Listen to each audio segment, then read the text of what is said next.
Hej, witam Was na kolejnym odcinku, no bo chyba nie poradniku. Jesteśmy w samolocie A320 od Fly-by-Wire. Zobaczcie, co znajduje się po lewej stronie. Mamy tablet.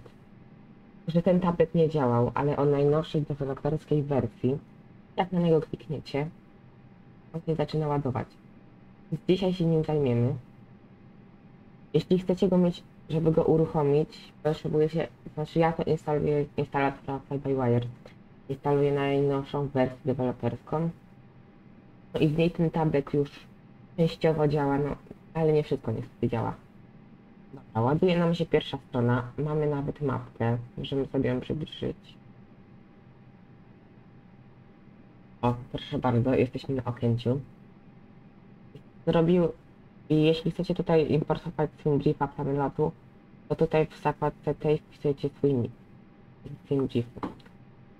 Ja stworzyłem na SimGIFie lot z Modlina do Gdańska, choć jestem w Warszawie, ale zobaczcie, że to działa.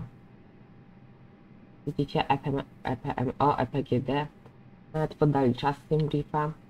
Mamy tutaj pogodę, jak i w Gdańsku, jak i w Modlinie. Więc to jest strona taka jakby główna. Nawet pogodę tutaj pokazaną. Mamy zakładkę też Dispatch. I tutaj mamy ogólnie konfigurację samolotu. Całą, no i to tylko z tej zakładki to działa.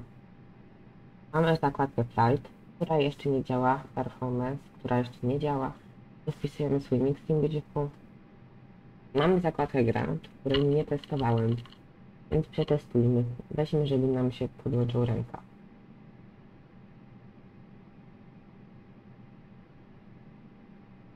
No to chyba jeszcze nie działa. Tutaj ewidentnie jeszcze nie działa, ale ja wam nie polecam latać jeszcze na tej wersji deweloperskiej. Bo prawdopodobnie będzie wam wywalać MFS-a. No więc no na razie tutaj działa tak, no, jedna strona. To już zawsze coś. Działa tutaj zakładka Dispatch i pierwsza zakładka. I tak, to był cały ten tablet. Tablet działa, potrzebujecie na instalator Fly-by-Wire, dam wam linka w opisie.